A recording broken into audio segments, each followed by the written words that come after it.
The following program is brought to you by TZ Productions, celebrating KPTS's nearly 50 years of community support in South Central Kansas.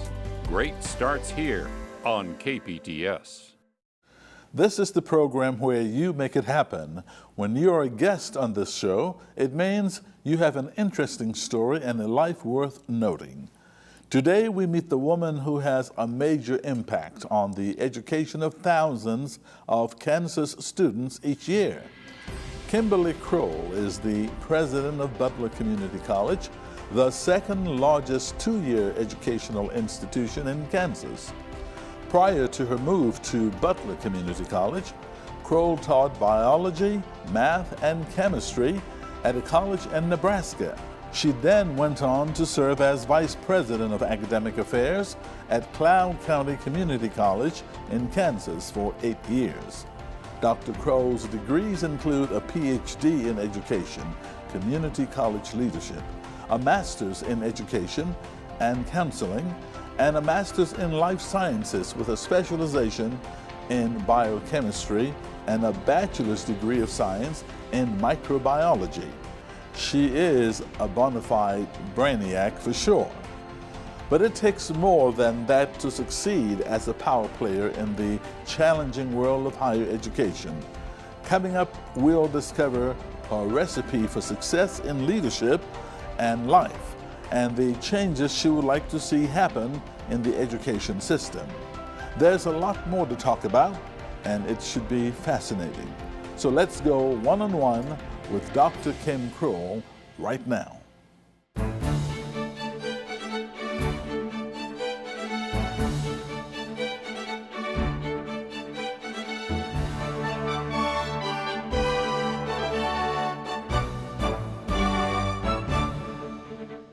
Thank you for joining me. I'm Victor Hogstrom, and I'm excited to welcome the hardworking Dr. Kim Krull to the program.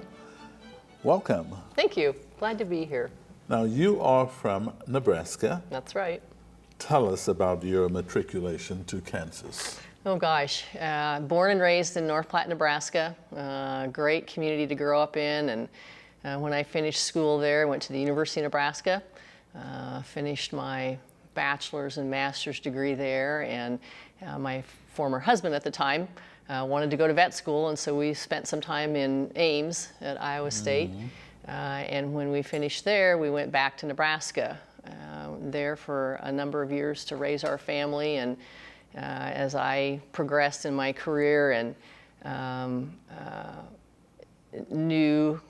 a clearer pathway of what I wanted to do, become an administrator for community college, I had an opportunity to come to Kansas to Cloud County Community College, and I've been in Kansas since then. That's kind of what brought me to Kansas. And your PhD was in education with the direction toward leadership in community colleges. Right. Yeah.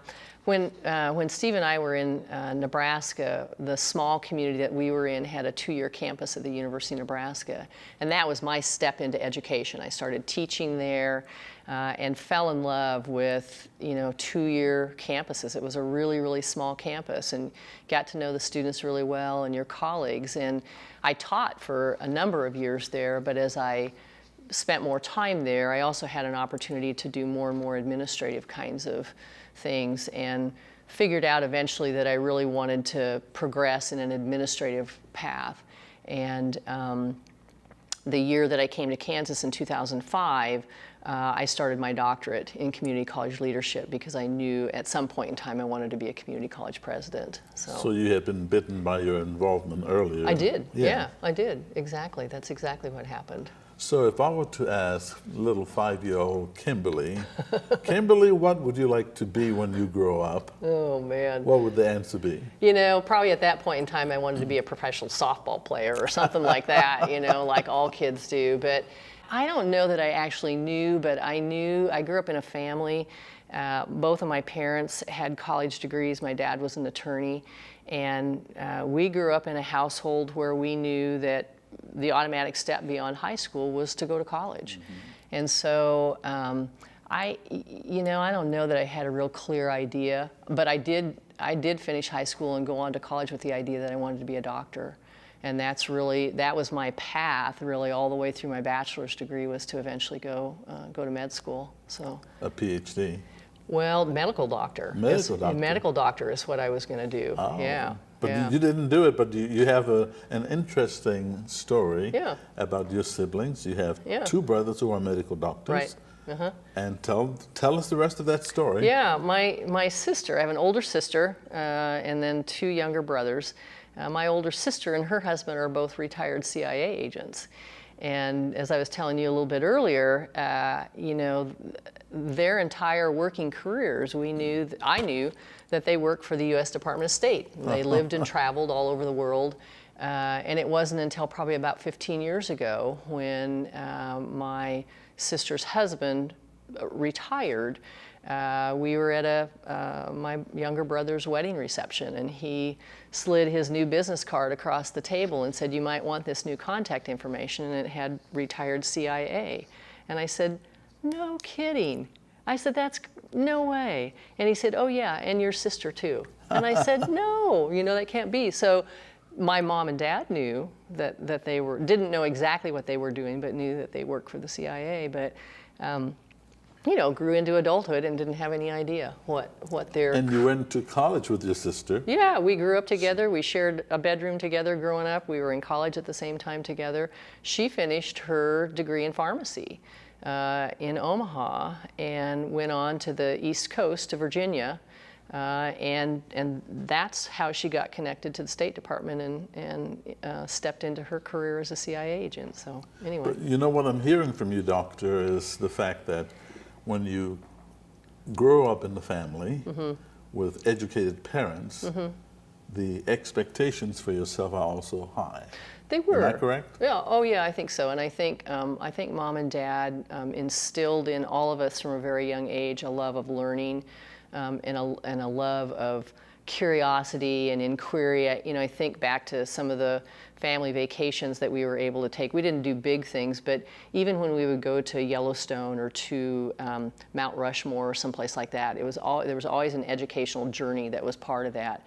And my parents were both the type of folks that loved education and expected us to do well in school, but always embedded in us the idea that we could do whatever we wanted to do. We had the capability and we had the opportunity, and we shouldn't squander that, and that we shouldn't let things stand in our way. So we always had lots and lots of support to try and excel and do good things. So what would you say about those students who have done well in college but did not come from a similar background as yours? Family background, that is. Right. I have a lot of, I have huge respect and huge admiration for their perseverance and their determination, and, you know, understanding that they have educational goals.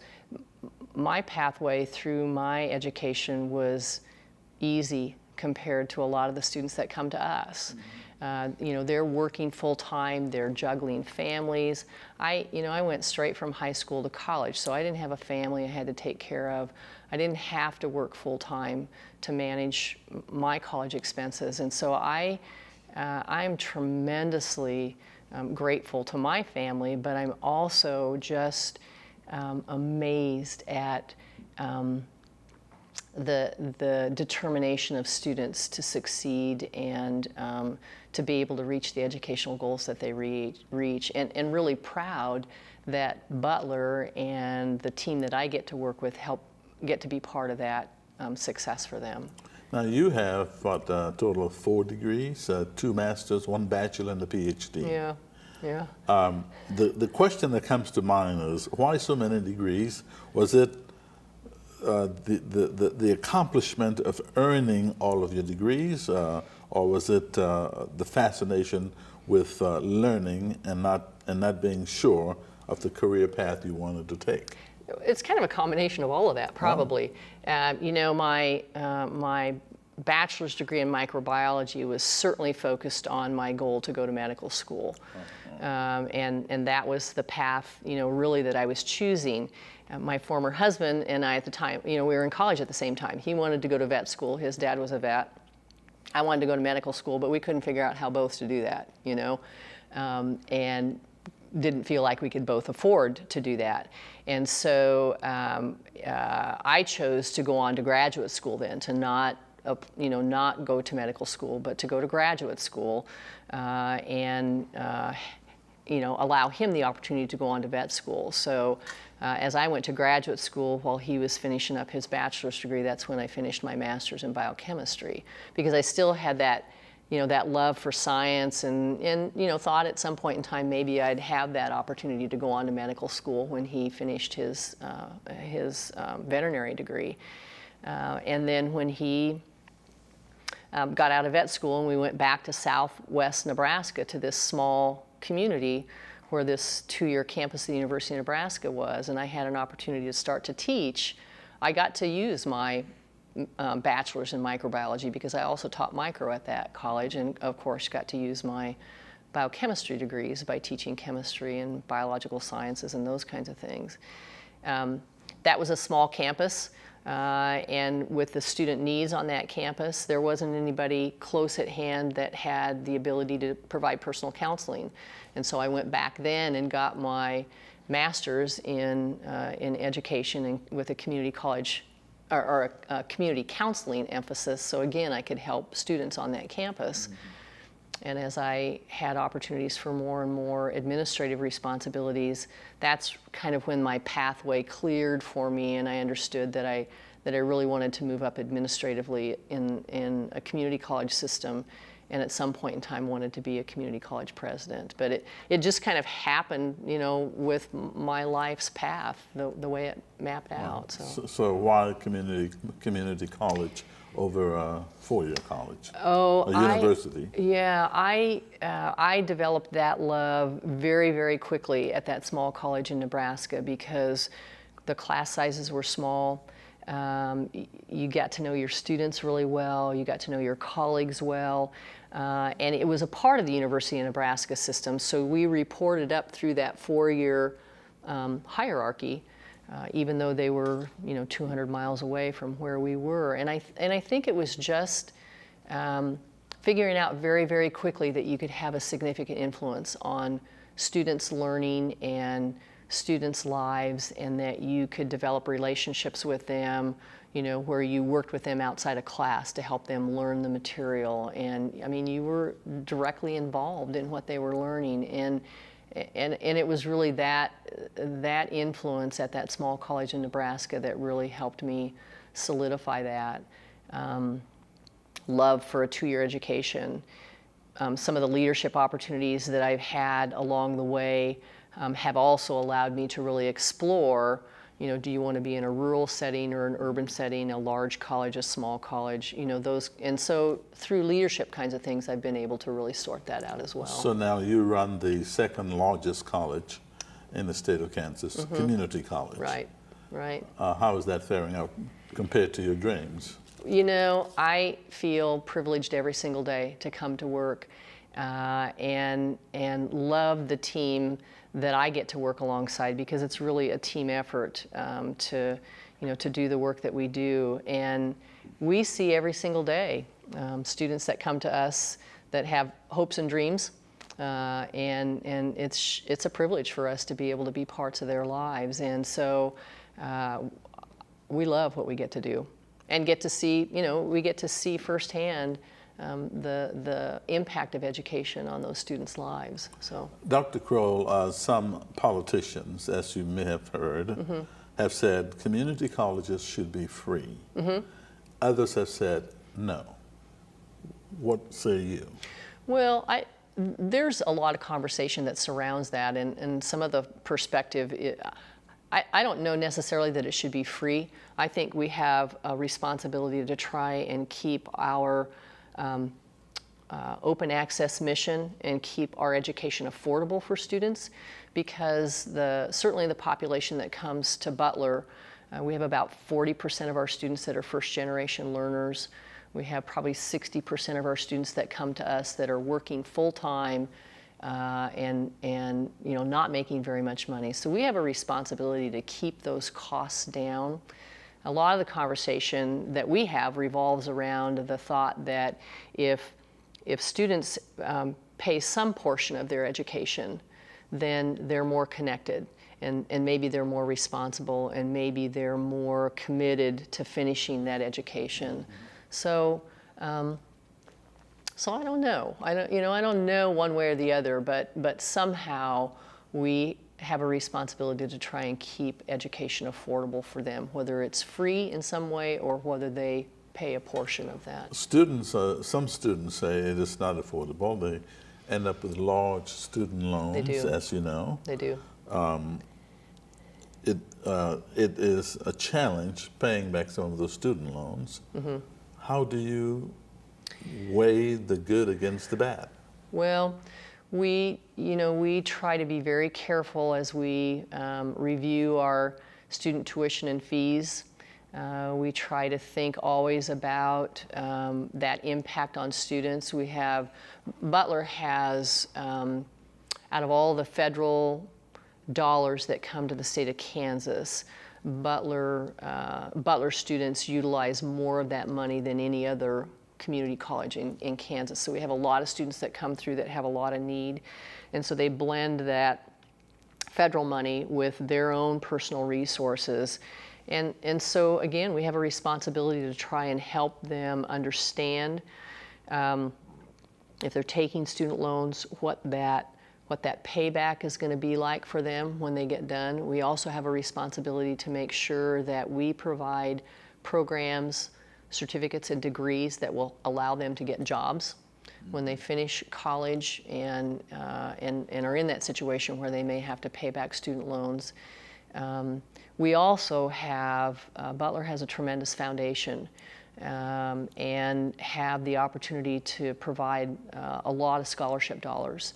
This year, I think our foundation has had the ability to provide more than $600,000 in scholarships to our students. And so we really look for ways that we can blend all of that support for them to try and keep those costs down and minimize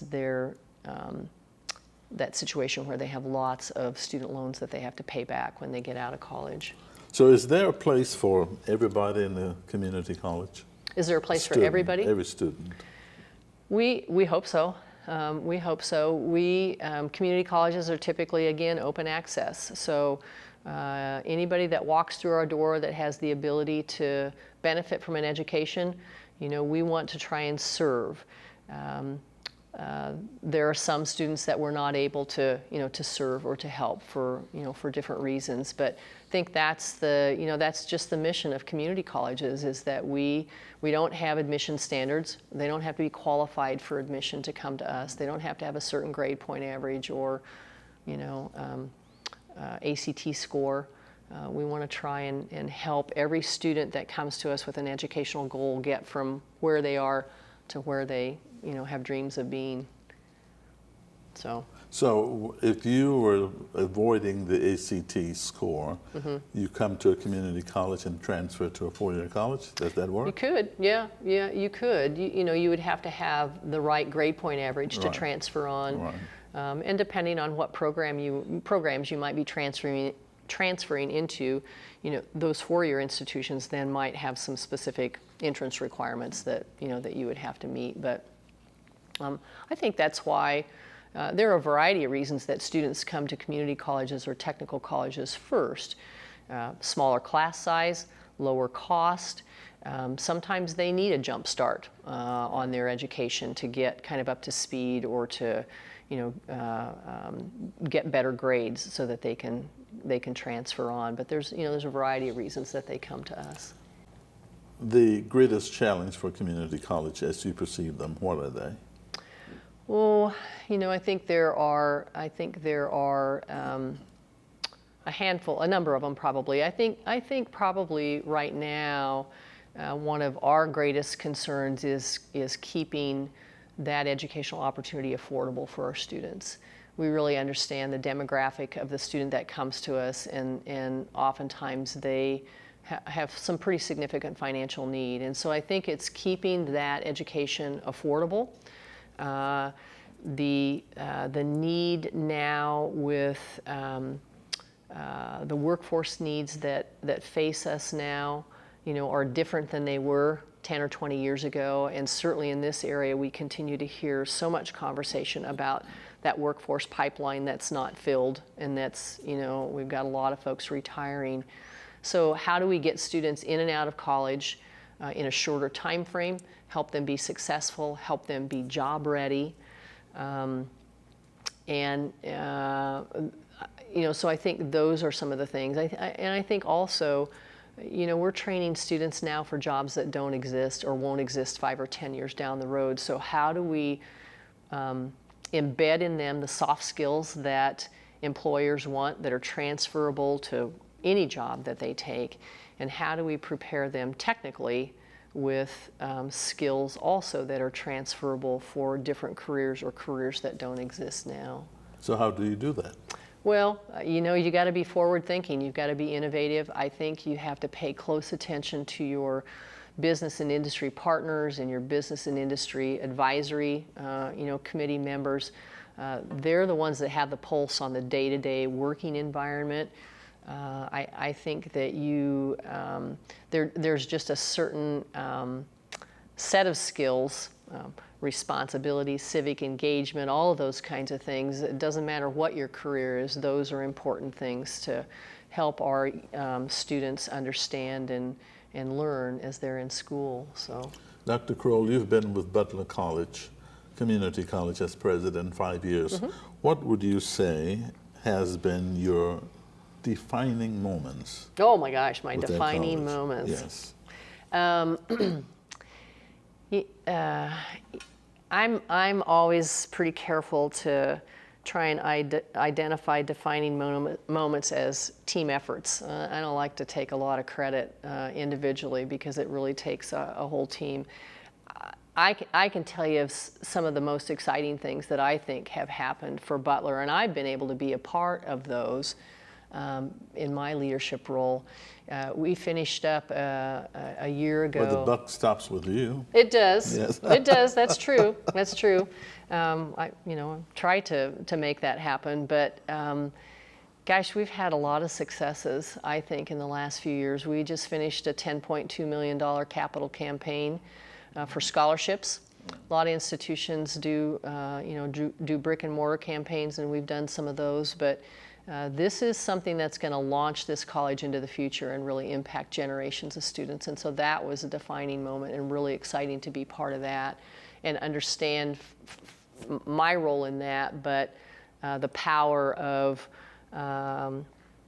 people's giving and their love for the college and their love for students that they don't even know. Lots of times, and their willingness to give. And their willingness. We Yes. have tremendous supporters that are tremendously generous. We've done some great curriculum redesign in the last couple of years. We knew that math is a barrier for lots of students to finish their college degree, and our numbers showed that our students, as in lots of institutions, were not getting all the way through the math sequence to finish their degrees. Right. And so our math faculty dug in and redesigned our entire math curriculum. And so it's been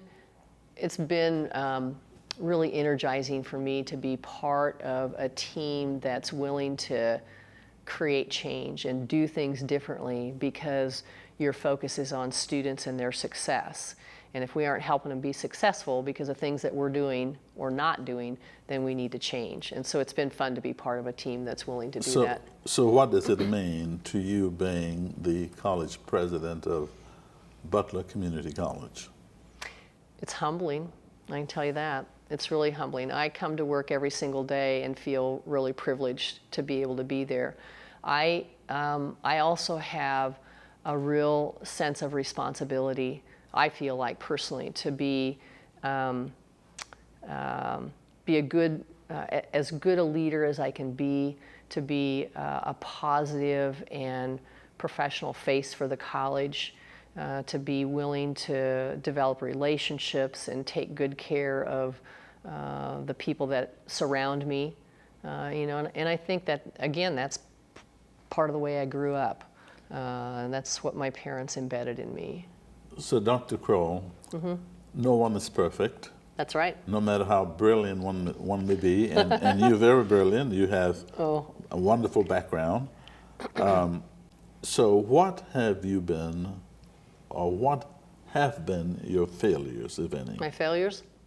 You know, I guess I would say, as I think back over my career, sometimes my failures revolve around being maybe a little too soft-hearted, maybe not willing to make a tough decision quickly enough because I worry about people's feelings, or I'm kind of a peacekeeper, you know. And so I would say that there would probably be some failures along the way, you know, in that sense. I have a tendency to not, you know, to not necessarily beat myself up over those kinds of things. If there are mistakes, you know, you gotta apologize for them, you gotta back up and figure out what you've done wrong and do something different. And so for me, there's always an opportunity to learn how to do things in a better way, whether it's to treat people in a different way, or, you know, to make a different decision. I have a tendency not to dwell very much on things that go wrong. The negative. Yeah, I'm an eternal optimist, I guess. Accentuate the positive. I do. Yeah. Yeah. That's a good trait. Yeah.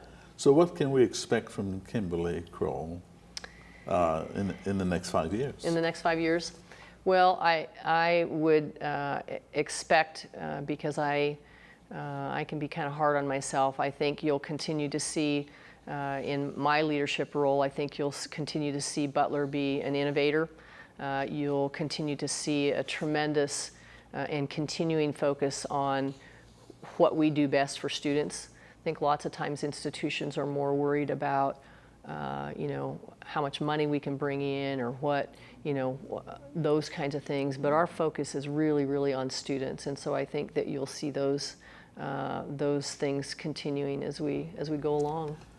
Thank you so much. It's Thank been you. a pleasure having you. I'm so glad that you invited me. This has been fun. Yes, it has been. Thank you. Appreciate it. And thank you for watching this edition of One-on-One. If you have any questions or comments about the program, please email us, oneonone@kpts.org. You can also stream past episodes at kpts.org. I'm Victor Hogstrom. Thanks for watching, and we'll see you next time for another interesting conversation.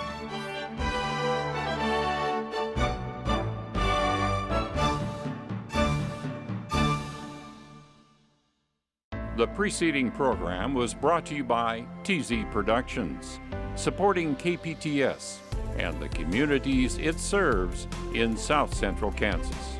Great starts here on KPTS. Support also comes from viewers like you. Thank you. Call KPTS to receive a DVD copy of this program for a $40 donation. You can also send a check or money order along with the program name, date, and time to the address on your screen. And you will receive a 1-year KPTS membership.